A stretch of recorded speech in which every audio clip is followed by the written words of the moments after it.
तो gas cylinder का knob तो ऑन है, शायद गैस खत्म होने की वजह से दोनों बॉडीज पूरी तरह से जल नहीं पाई। बहुत ही ब्रूटल मर्डर है। दोनों के हाथ पैर बांधे गए।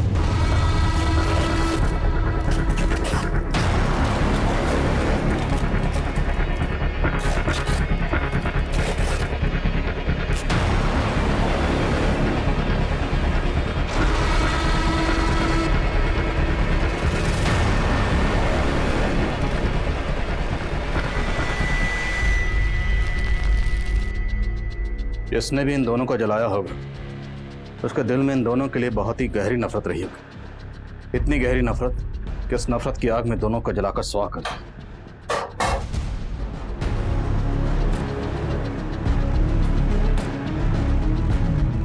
इसकी वजह से मेरे भाई की जिंदगी बर्बाद हो गई। इसका भी यही हश्र होना था।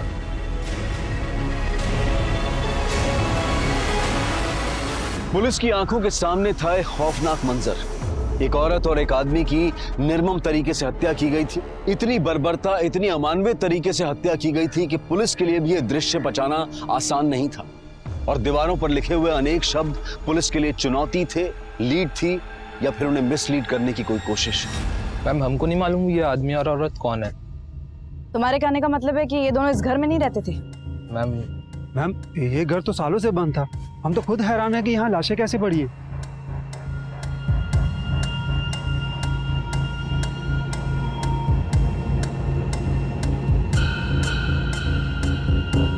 आप लोग बोल रहे हैं कि ये घर सालों से बंद है, लेकिन यहाँ का सामान देखकर तो ऐसा लग रहा है कि यहाँ सिर्फ आदमी औरत ही नहीं बल्कि कोई बच्चा भी रहता होगा। मैम, हमें इसके बारे में कुछ नहीं पता। और वैसे भी घर हमारी कॉलोनी से बहुत दूर है। अब यहाँ पे कौन आया, कब आया, कैसे आया, मैम इसके बारे में हमें कुछ भी नहीं पता। कमाल, पूरे मोहल्ले में कोई नहीं जानता यहाँ कौन रहता था? सर, मुझे तो लग रहा है ये लोग कुछ छुपा रहे हैं। तो पूरा मोहल्ला कुछ क्यों छुपाएगा?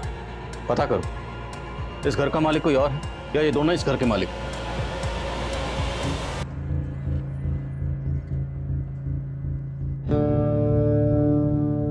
सभी थानों में इंफॉर्मेशन भेज दी गई।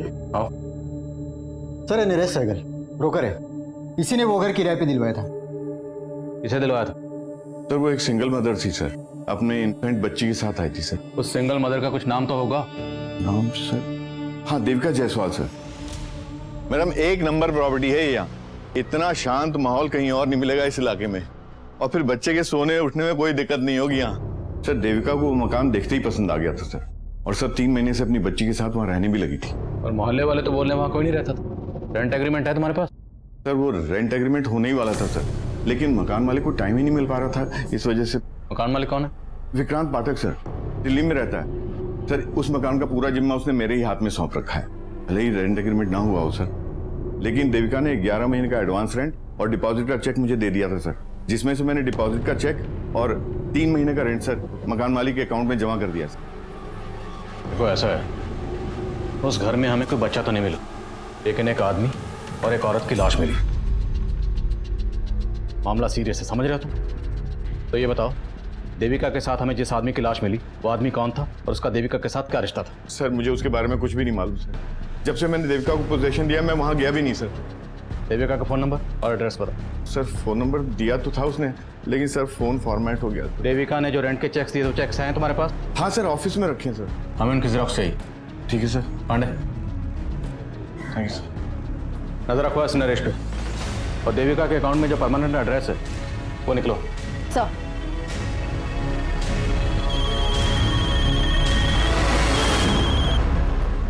हाँ बोलो यादव।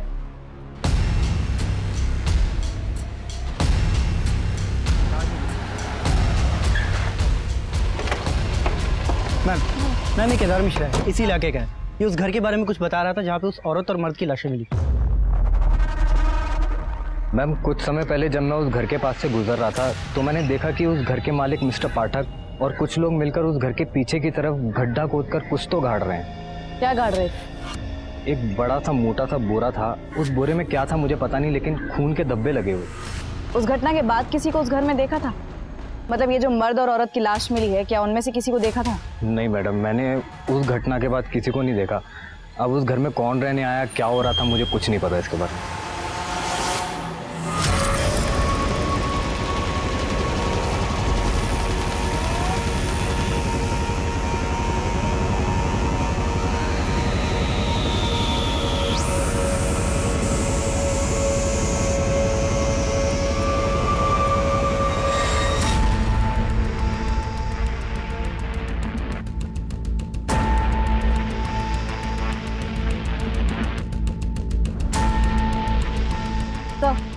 यही वो जगह है जहाँ केदार ने बोरे को गाड़ते हुए देखा था, लेकिन अभी तक कुछ मिला नहीं। सही है केदार।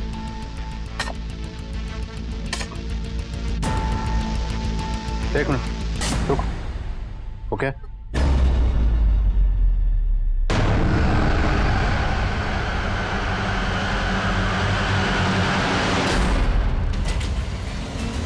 केदार, तूने तो कहा था या तूने मकान मालिक को बोरे में कुछ गाड़ते हुए देखा है। यहाँ से तो बच्चे की लाश मिली है। मैडम मैंने बहुत पहले देखा था। बोल, क्या पता है तुझे? मैं सच बता रहा हूँ। ऐसे नहीं बोले। यादव, थाने लेकर जाओ उसे, अच्छे से पूछताछ करो। नरेश ने बताया था कि उसने देविका को इस घर में एक बच्चे के साथ रहते हुए देखा था, और अब घर के पीछे ये बच्चे की लाश। तो लाश को देखकर लगता है जैसे इसे कल परसों दफनाया गया, क्योंकि लाश अभी सड़नी शुरू ही हुई है। कहीं ये बच्चा वही तो नहीं जिसके साथ देविका रह रही थी? सर, केदार भी यही कह रहा है कि उसने मकान मालिक को यहाँ बोरे में कुछ गाड़ते हुए देखा था। ये चक्कर क्या है, कुछ समझ में नहीं आ रहा। इस चक्कर का जवाब मकान मालिक पाठक ही देगा। उठाओ उसे। उस घर का मालिक विक्रांत पाठक पुलिस के हाथ लगने से पहले ही फरार हो चुका। विक्रांत पाठक मुझे जल्द से जल्द अंदर चाहिए। विक्रांत और नरेश, ये इन दोनों की मिलीभगत हो सकती है। नरेश पे भी नजर रखो। सर,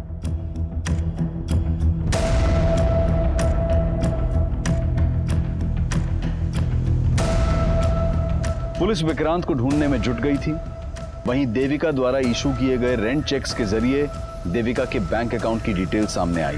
सर, देविका की बैंक अकाउंट डिटेल्स में उसका मैरिटल स्टेटस मैरिड था, लेकिन बैंक से उसके पति से जुड़ी कोई भी इंफॉर्मेशन नहीं मिली है। हाँ, परमानेंट एड्रेस जरूर मिला है। तो हो सकता है जिस आदमी की लाश हमें देविका के साथ मिली वो देविका का हस्बैंड हो और वो बच्ची देविका की बेटी। लेकिन सर, देविका ब्रोकर नरेश से झूठ क्यों बोलेगी कि वो सिंगल मदर थी? एड्रेस कहाँ का है?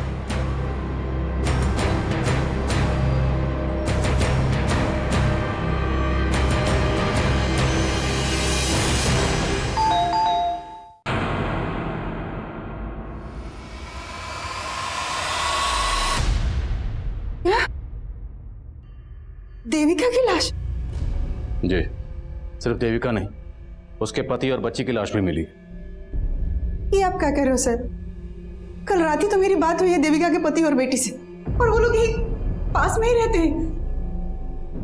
वो दोनों यहीं रहते हैं, तो देविका उस किराए के घर में क्यों रह रही थी? और वो बच्ची और आदमी कौन था जिसकी लाशें हमें मिली?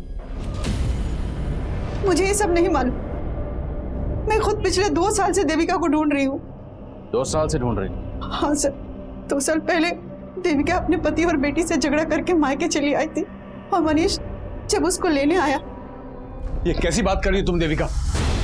हाँ, मैं तो खुद तुम्हें लेने आया हूं यहाँ पर। ये सब करके तुम क्या जताना चाहते हो? कि तुम्हें मेरी जरूरत है? सच तो ये है कि तुम में से किसी को मेरी जरूरत नहीं। बेटा, ये क्या बोल रही है और कहाँ जा रही है? तो अपने मन की शांति ढूंढने। यहाँ से जाने के बाद देविका ने अपना नंबर बंद कर दिया। हमने ढूंढने की बहुत कोशिश, पर कुछ पता नहीं चला। देविका का पति और बच्ची यहाँ रहते हैं, वहाँ का एड्रेस दीजिए और फोन नंबर भी।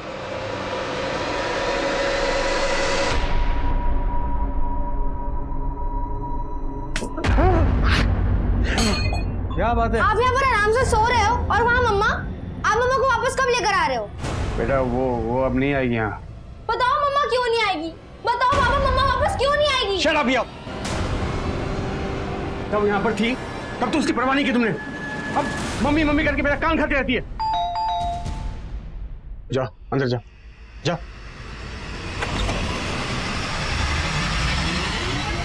क्या? देविका की लाश? बहुत ही गहरी नफरत निकाली गई। देविका के हाथ पैर बांधकर उसे चूल्हे पर जलाया।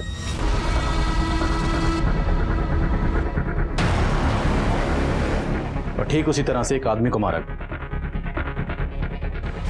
और उस घर में एक बच्ची को भी गाड़ा गया। वो आदमी और वो बच्ची, ये दोनों कौन हो सकते हैं? सर, मुझे कुछ नहीं मालूम। मैं तो 2 साल से नहीं मिला देविका से। लेकिन ऐसा क्या हुआ था जो देविका आपको तो छोड़कर गई, लेकिन अपनी बच्ची को भी छोड़ गई? सर, दोष मेरा ही है। मैंने गलती ऐसी की थी कि जो देविका मुझे कभी माफ नहीं कर पाई। ये तुम्हारी ब्लेजर से निकले हैं जो तुम परसों अपने आउटडोर ट्रिप पे पहन के गए थे। कॉन्डम्स। देखो देविका, अब तुम कोई झूठी सफाई देने की कोशिश मत करना। मैंने तुम्हारे लिए अच्छी जॉब छोड़ी, यहाँ का छोटी सी नौकरी कर रहे, और यहाँ तुम अय्याशियां कर रहे हो। अब बस मैं और रिया तुम्हारे साथ नहीं रह सकती। तुम जाना चाहती हो जाओ, मैं तुम्हें रोकूंगा नहीं, लेकिन मुझे नहीं लगता कि रिया तुम्हारे साथ जाना चाहेगी। फिर मैं देविका को कभी खुश नहीं रख पाया। बिलीव मी, उसके जाने के बाद उसकी कमी का बहुत एहसास हुआ मुझे। मैं एक अरसे से उसे ढूंढ रहा हूँ सर। तो ढूंढ लिया होगा उसे, और ढूंढने के बाद जब देविका को किसी गैर मर्द के साथ देखा होगा तो बर्दाश्त नहीं हुआ होगा। क्या बोल रहे हो सर आप? मैंने ऐसा कुछ नहीं किया सर। तुमने बताया कि देविका कहीं जॉब कर रही थी। जी सर, लेकिन जब वो यहाँ से गई तब वो जॉब भी छोड़ चुकी थी। देविका जहाँ जॉब करती थी वहाँ की डिटेल्स दी।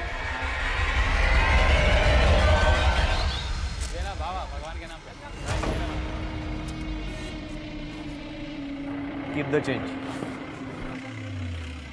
सेठ सेठ, भगवान के नाम पे कुछ दो ना सेठ।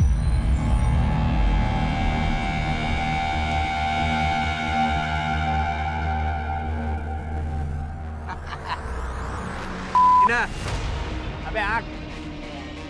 अरे नगीना तू, ए कालू लाली, इधर आओ इधर आओ। अरे ये क्या है? हट, छी। 10,000 रुपए का शर्ट है। और ये क्या है?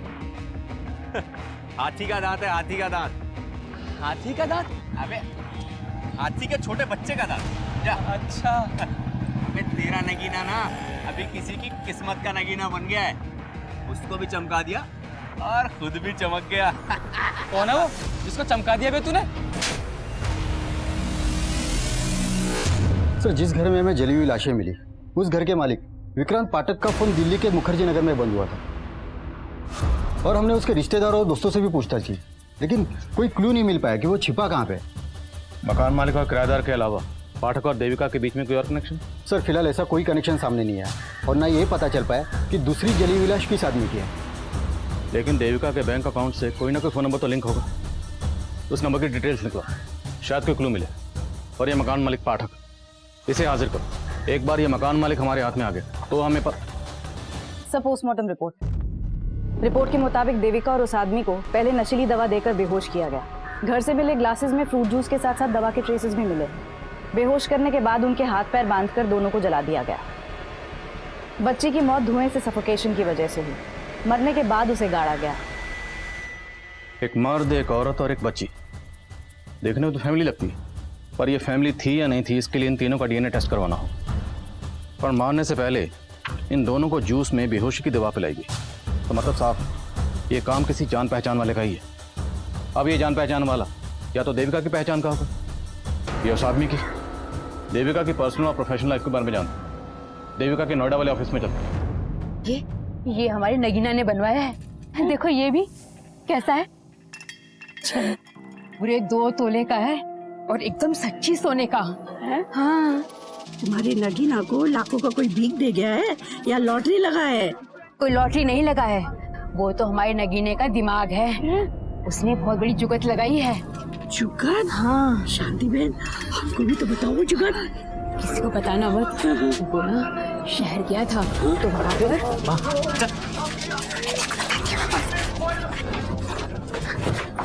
ये क्या बेवकूफी कर रही है? किसी को पता चल गया तो कितना बड़ा आफत आ जाएगा, तेरे को मालूम है क्या? अरे तू ही तो बोला था कि आफत उसको आएगा जिसने तुझको इतना पैसा दिया। जरा उठा उठा के ना तेरे दिमाग में कचरा ही भर गया है माँ। भी अपना मुंह बंद रख, समझी? जो मैं बोलता हूँ वही कर।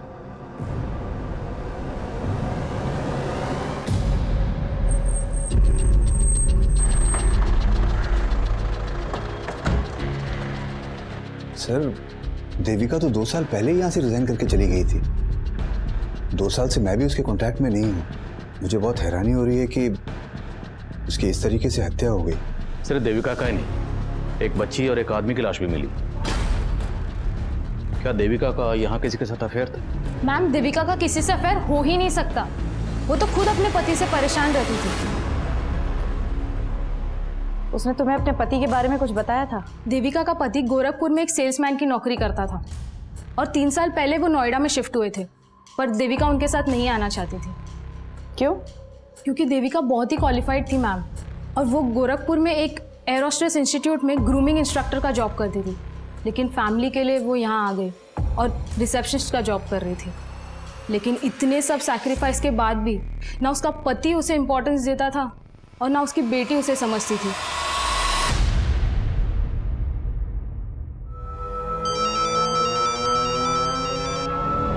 सर, उस घर के मालिक विक्रांत पाठक के उसके एक वर्कर के घर में छिपे होने की लीड मिली है।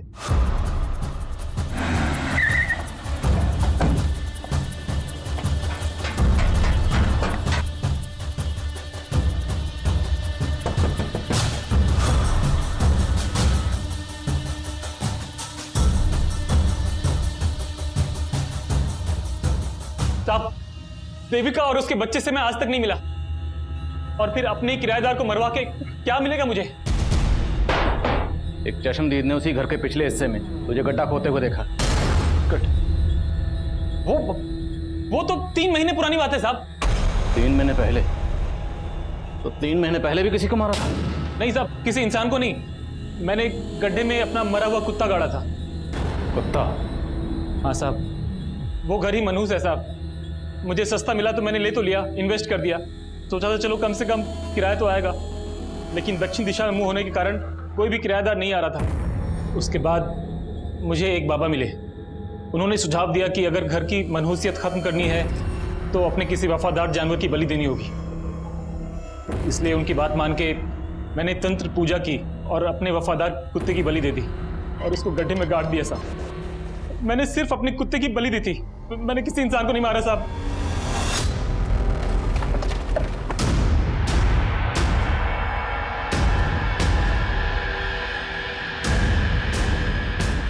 सर, मैंने यहीं पे गाड़ा था।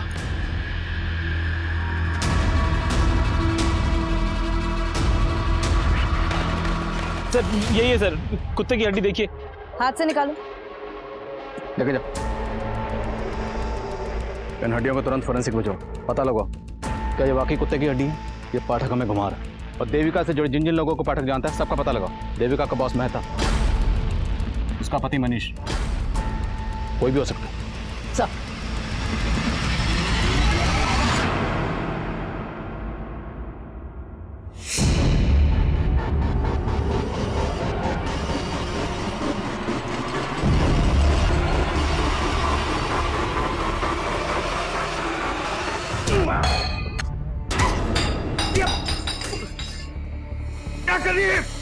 क्या करी तू? आपने मारा ना मेरी मम्मी को, इसलिए उस दिन बोल रहे थे ना कि मम्मा वापस नहीं आएंगी। तू? आपको मैं छोड़ूंगी नहीं। रिया! रिया! तू क्या करी है? मैं आपको छोड़ूंगी नहीं पापा। तेरी हरकतें मैं अभी ठीक करता हूँ, अभी ठीक करता हूँ। चुप कर। आपने मेरी मम्मी को मारा है। मैंने उन्हें मारा। सबके सामने आपको एक्सपोज कर दूंगी। खोलो पापा, यू आर अ किलर। यहीं अंदर पड़ी रह तू। चुप कर, एकदम चुप चुप।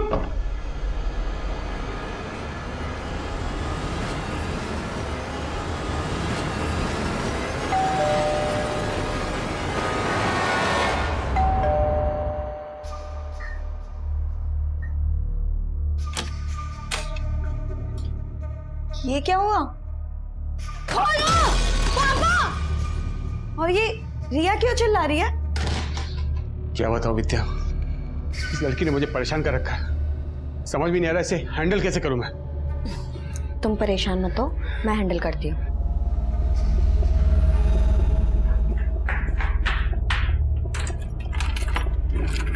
रिया? सर, देविका के बैंक अकाउंट से जो नंबर लिंक था ये उसके कॉल डिटेल्स है। इसमें कई सारे नंबर शो कर रहे हैं। मैं एक एक नंबर कॉल करके देख रहा हूँ। इसमें से उन नंबर पर फोकस करो जिनसे देविका की ज्यादा बात होती थी। और सर, फॉरेंसिक वालों ने बताया कि घर में से मिली हुई हड्डियां किसी जानवर की ही थी, इंसान की नहीं।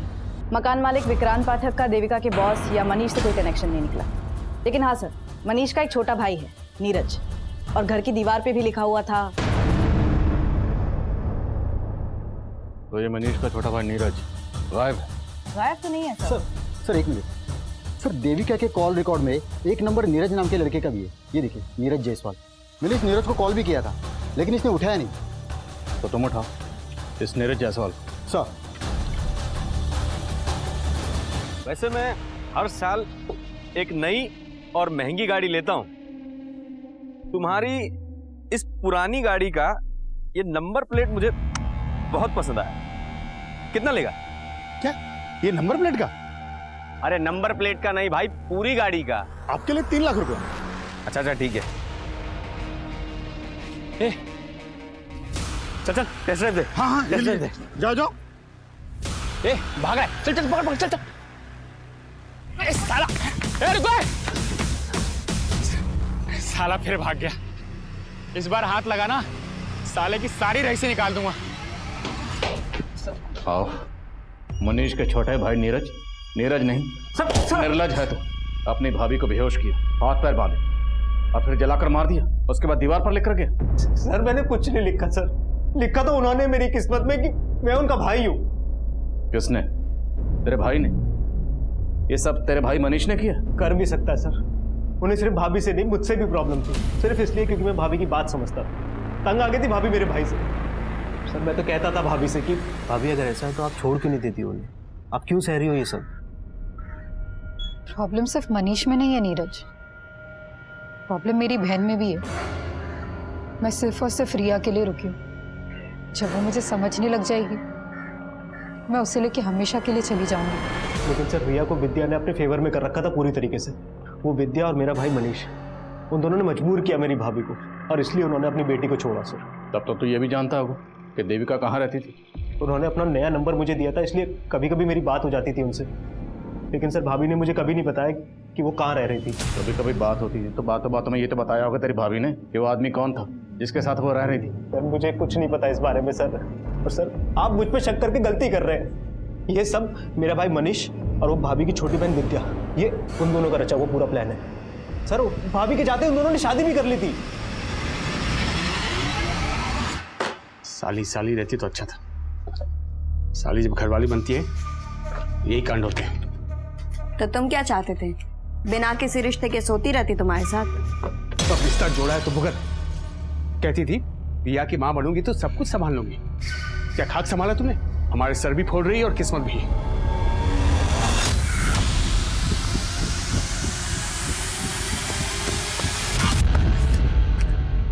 नहीं नहीं नहीं।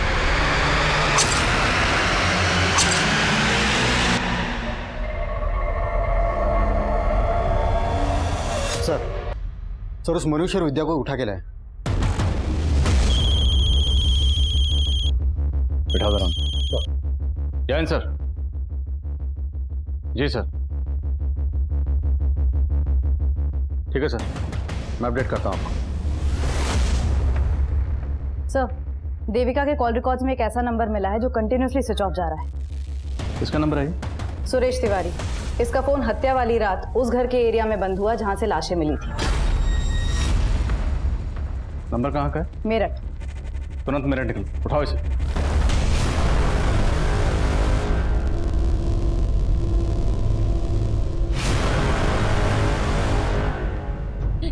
नहीं सुरेश जी छोड़िए उसको। नहीं हर्षा, हमारे पास अभी कोई चारा नहीं बचा हर्षा।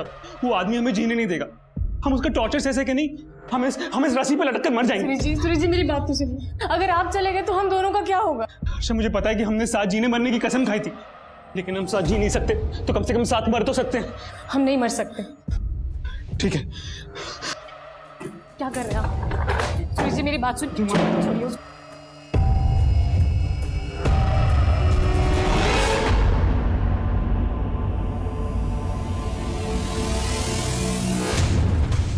सर आप ऐसे कैसे हमें उठा कर ले आए? जैसे तू लेकर आया अपनी साली को अपनी जिंदगी में। जीजा साली से बन गए मियाँ बीवी। फिर आखिर ऐसा क्या हुआ कि नौबत एक दूसरे का सर फोड़ने तक आ गई?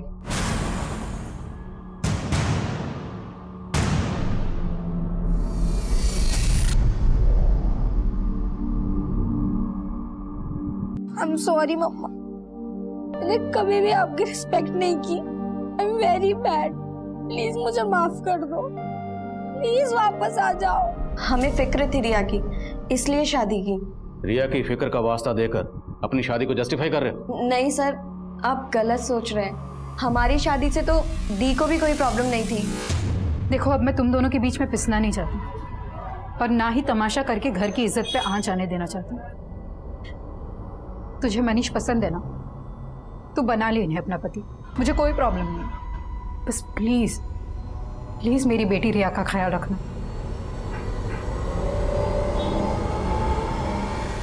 और अचानक से खुद से कहीं चली गई। अचानक से चली गई या तुम दोनों ने इसे जाने के लिए मजबूर कर दी? सर, हम मानते हैं कि हमसे भूल जरूर हुई है और इस आदमी से शादी करके तो मैं भी दीदी की तरह पछता रही हूँ। पर पछता तो मैं रहा हूँ सर इससे शादी करके, और रिया भी तुम्हें माँ बनाए कभी खुश नहीं रही। इसने हम सबकी जिंदगी बर्बाद कर दी सर। जिंदगी तो तुमने हमारी बर्बाद की। चुप! जिस कांड के बारे में पूछ रहा हूँ ना, उसके बारे में बात करो। कैसा कांड सर? मैंने कोई कांड नहीं किया सर। मैं तो रिया की खुशी के लिए जेन्युइनली देविका को ढूंढ रहा था। तुम देविका को ढूंढ रहे थे और तुम्हारा छोटा भाई नीरज और लगातार देविका के टच में था। क्या? तेरी नौटंकी तेरे घर पे देख चुका हूँ। बोल, तेरी बीवी देविका के साथ जो आदमी रहता था वो कौन था, और वो बच्ची कौन थी जिसकी लाश हमें मिली? उन दोनों का देविका के साथ क्या ताल्लुक था? क्यों मारा उन दोनों को? क्या आदमी? कौन आदमी? आप क्या बोल रहे सर? मैं किसी आदमी को नहीं जानता और मुझे तो अभी मालूम पड़ा कि मेरा भाई नीरज देविका के टच में था। हाँ सर, ये सच बोल रहे हैं। हम लोगों को इस बारे में कुछ नहीं मालूम था। सर मुझे तो लग रहा है अगर ये मनीष और विद्या का गेम है तो इसमें मनीष ने अपने भाई नीरज को फंसाने के लिए प्लान किया होगा और दीवार पे वो सब लिख दिया होगा। लेकिन मनीष अपने छोटे भाई नीरज को क्यों फंसाएगा?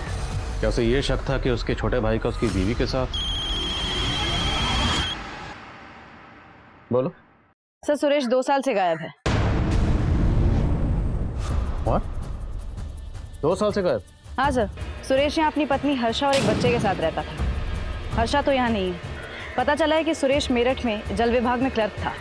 अगर ये सुरेश 2 साल से गायब है तो इस सुरेश के नाम पर जो मोबाइल नंबर रजिस्टर्ड है उस नंबर से देविका को कॉल कौन करता था?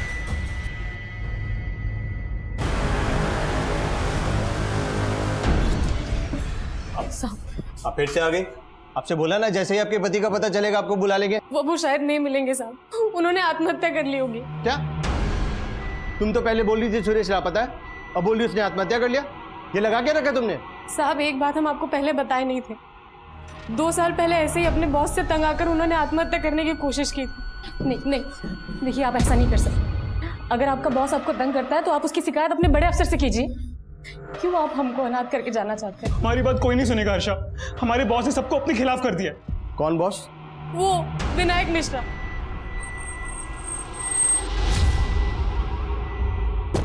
हाँ मैडम, सुरेश यहाँ मेरे अंडर में ही काम करता था, लेकिन 2 साल पहले वो अचानक से गायब हो गया। गायब हो गया? कहाँ गायब हो गया? दरअसल सुरेश एक नंबर का करप्ट आदमी था। रिश्वत ले लेके उसने बहुत गबन की और मुझे तो लगता है वो इसीलिए गायब हुआ है। एक तरफ सुरेश तिवारी का बॉस विनायक मिश्रा पुलिस को यह बता रहा था कि सुरेश जल विभाग में गबन करके पिछले 2 साल से गायब हुआ था। वहीं दूसरी तरफ सुरेश की बीवी हर्षा ने एक दूसरे पुलिस स्टेशन में सुरेश की मिसिंग रिपोर्ट फाइल की थी और वो ये कह रही थी कि सुरेश ने आत्महत्या कर ली होगी।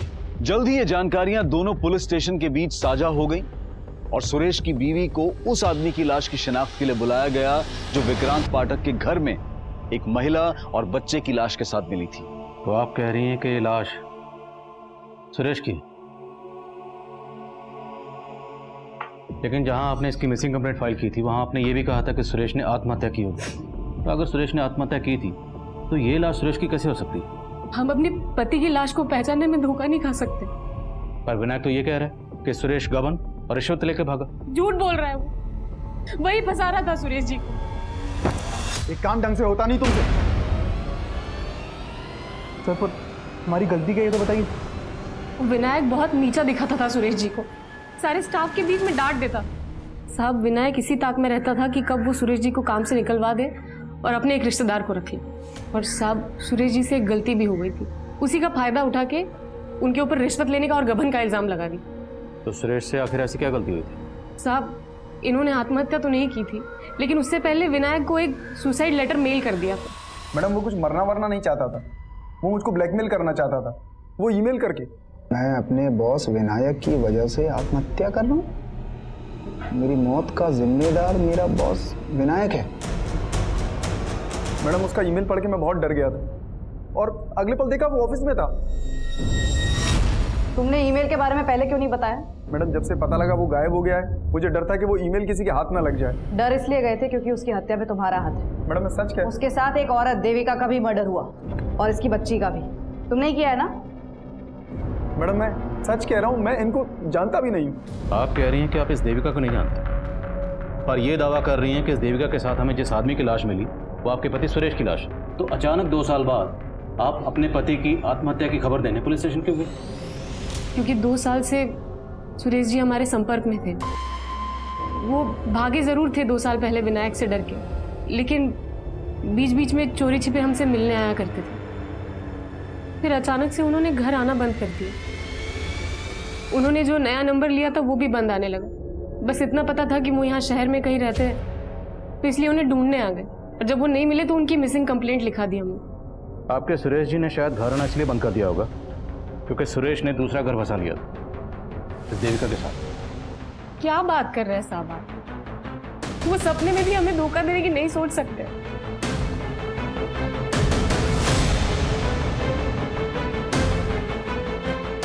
सर ये औरत दिखने में जितनी सीधी है, विनायक उतना ही चालाक है।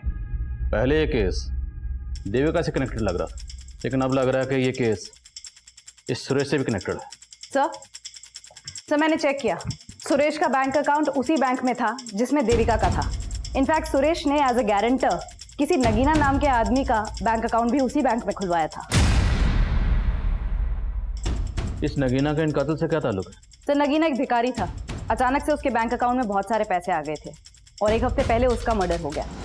नगीना मर्डर केस विनोद नगर पुलिस इन्वेस्टिगेट कर रही है। वो लोग भी हैरान थी कि अचानक एक भिखारी के पास इतने पैसे कहाँ से आ गए, और जब उसके बैंक अकाउंट होने की बात पता चली तो उन्होंने मुझे कॉन्टैक्ट किया। लेकिन इस नगीना का मर्डर किसने किया? सर विनोद नगर पुलिस को भोलू और कालू नाम के आदमियों पर शक है। ये नगीना के साथ भीख मांगते थे। लेकिन सुरेश एक भिखारी का बैंक अकाउंट खुलवाने के लिए उसका गारंटर क्यों बनेगा? और भिखारी का अकाउंट में इतने सारे पैसे और दोनों का मर्डर भी हो जाता है। इस नगीना का कोई जान पहचान का है? कोई रिश्तेदार कोई भी? नगीना की माँ शांति कचरा बीनने का काम करती है। साहब हमारे नगीना को भोला और कालू ने मारा और अब हमें यहाँ ले आए। तो मैं इसलिए लेकर आए कि तुम्हारे बेटे के पास इतने पैसे कहाँ से आए जो बैंक में अकाउंट खोला, और पहले उसके अकाउंट में लाखों रुपए रहते थे, अब 1 पैसा नहीं। कहाँ गए बोलो? साहब वो सारा पैसा निकालकर घर में छिपा दिया था। और पैसे आए कहाँ से थे? वो एक आदमी ने उसे दिया था और उसका खाता भी खुलवाया था साहब। ये था वो आदमी? नहीं साहब, हम नहीं जानते कि वो कौन था। हमारा बेटा ही मिला था उससे। अरे सेठ लोग के पास है ना, पैसा छुपाने के लिए जगह नहीं रहता है। इसके लिए मेरे जैसे लोग को ढूंढते। उसने मेरा अकाउंट खुलवाया ताकि अपना काला पैसा सफेद कर सके। लेकिन बेटा सफेद खाने से हमारा क्या फायदा? अरे माँ, वो मेरे अकाउंट में पैसा डालेगा, थोड़ा खुद लेगा, बाकी अपना। अरे उसने बोला है मुझे नौकरी भी लगाएगा। नगीना का किस्मत बदल गया था, तभी भोला और कालू से चिढ़ते थे, इसीलिए मार डाला उसको। अब आप हमें छोड़ दीजिए और उनको पकड़िए। सर अगर हम नगीना की माँ का भरोसा कर भी ले तो सवाल ये उठता है कि सुरेश नगीना को इतने पैसे दे कैसे सकता है? कहीं उसके रिश्वत और गबन के पैसों की कहानी तो नहीं? लेकिन सुरेश मर चुका है, तो मुमकिन है ये पूरा का पूरा खेल कोई और ही खेल रहा, और हमें उस खिलाड़ी को ढूंढना है जिसने सुरेश के जरिए नगीना का बैंक अकाउंट खुलवाया। नगीना मर्डर केस सामने आने के बाद साजिश की कई गहरी परतें नजर आ रही थी, जिनके जवाब ढूंढने के लिए पुलिस ने कल्लू और भोलू की तलाश तेज कर दी, और पुलिस के खबरी नेटवर्क ने जल्द ही कल्लू और भोलू की मौजूदा ठिकाने का पता लगा लिया।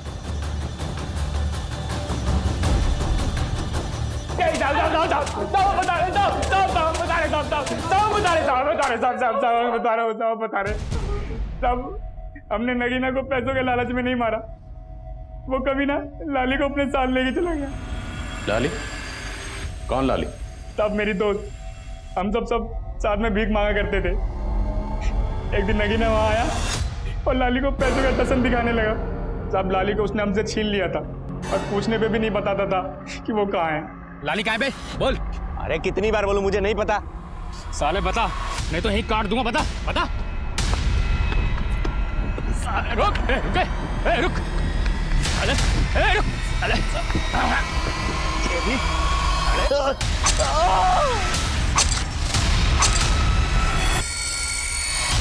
लाली का पता चला? नहीं साहब। देखो अगर माँ करो जरा धुलाई। नहीं साहब मैंने बता दिया। सर घर से जो 2 जली हुई लाशें मिली और घर के पीछे से जो बच्ची की लाश मिली है, इन तीनों की डीएनए रिपोर्ट्स आ गई हैं। बहुत ही चौंकाने वाली रिपोर्ट्स हैं।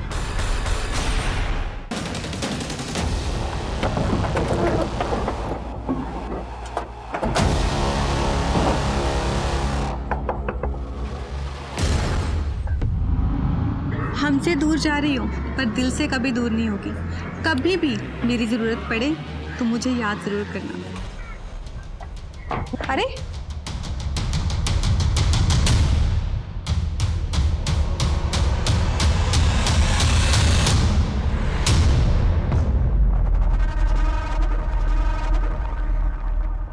रिपोर्ट से पता चलता है कि बच्ची का डीएनए सुरेश के डीएनए से तो मैच करता है, पर देविका से नहीं। इसका मतलब वो डेड बॉडी देविका की नहीं है। मतलब ये सारा का सारा गेम देविका। नजरें मत झुकाओ, जो किया वो क्यों किया ये बताओ। मैं तो बस शांति की जिंदगी जीना चाहती थी, पति और बेटी का प्यार चाहती थी, लेकिन किसी ने मुझे नहीं समझा। मैं सबसे तंग आकर चली गई थी। कोई अच्छी सी नौकरी ढूंढ के सेल्फ डिपेंडेंट बनना चाहती थी। और फिर एक दिन जॉब ढूंढते ढूंढते मेरी मुलाकात सुरेश से हुई। हम अच्छे दोस्त बन गए, साथ रहने लगे। लेकिन इसके बारे में मैंने अपने घर वाले से कुछ नहीं कहा। और तुम्हारा देवर नीरज, वो तो लगातार तुम्हारे टच में था। मैं उसके कांटेक्ट में थी, लेकिन सिर्फ इसलिए क्योंकि मैं जानना चाहती थी कि वहां क्या हो रहा था। और जब पता चला कि मनीष ने सच में विद्या से शादी कर ली, तो मैंने भी सुरेश से शादी कर ली। मैं एयर होस्टेसेस को ग्रूमिंग करने के लिए ऑनलाइन टीचिंग का जॉब कर रही थी। अच्छे खासे पैसे भी कमा लेती थी। लेकिन सुरेश कुछ नहीं कर पा रहा था। उल्टा वो तो मुझसे पैसे लेकर अपनी बीवी को भेजता था। इसलिए उसे छोड़कर अपनी बेटी के साथ उस घर में रहने चली गई। लेकिन वो मुझे ढूंढता हुआ वहां भी आ गया और कहने लगा, देविका ये बेटी मेरी भी है। ये हमारे प्यार की निशानी है देविका। और मैं उस हर्षा से नहीं, मैं सिर्फ तुमसे प्यार करता हूँ। तुम ये सोचो कि मैंने उस हर्षा को छोड़ दिया है। मैंने फिर सुरेश को एक मौका दिया, लेकिन अभी भी उसकी नीयत मेरी कमाई पर ही थी। तुम टेंशन मत लो हर्षा, मैंने सब सेट कर दिया। बस कुछ ही दिनों की बात है, फिर हम वापस साथ रहेंगे। मुझे शक होने लगा कि वो मेरे साथ बहुत बड़ा गेम खेल रहा है। और उस दिन से मैंने उस पर नजर रखना शुरू किया। फिर एक दिन मैंने उसको एक भिखारी के साथ देखा। उसका हूबहू हुलिया अपने जैसा बनवा दिया। मैं उसका सारा प्लान समझ गई थी। वो उस भिखारी को मार के ये साबित करना चाहता था कि वो मेरे साथ मारा गया। सुरेश नगीना को मारना चाहता था? जी सर, पर मैंने उसका ही प्लान उस पर उल्टा चल दिया। फिर मैंने नगीना को पैसे का लालच देकर अपनी कदकाठी की लड़की का इंतजाम करने के लिए कहा। और नगीना भिखारन लाली को तुम्हारे पास लेकर आया। जी आपने अपना नाम नहीं बताया? जी मेरा नाम लालिमा। अच्छा, तुम नहीं ले रही हो? नहीं, मैंने अभी खाना खाया। लालिमा पियो ना।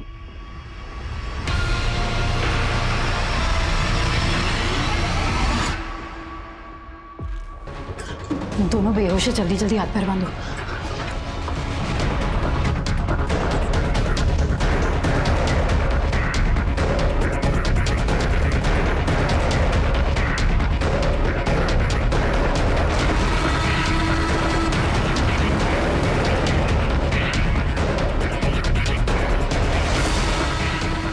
हमने उन्हें तो मार दी, लेकिन मुझे नहीं पता था कि उस धुएं में मेरी बेटी।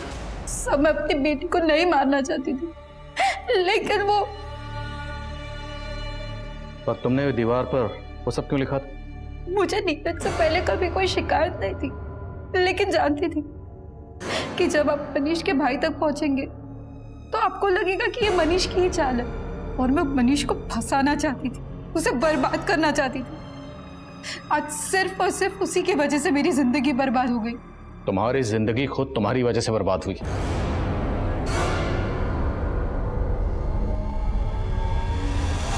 कहते हैं जहां चाह होती है वहीं राह होती है, लेकिन जो राह अपराध के द्वारा चुनी जाती है उस राह पर चलकर जिंदगी एक डेड एंड पर जाकर खत्म हो जाती है।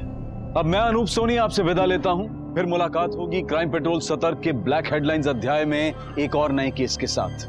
और याद रखें, क्राइम और आपके बीच में सिर्फ इतना फर्क है कि आप कितने सतर्क हैं। सतर्क रहें, सुरक्षित रहें। जय हिंद।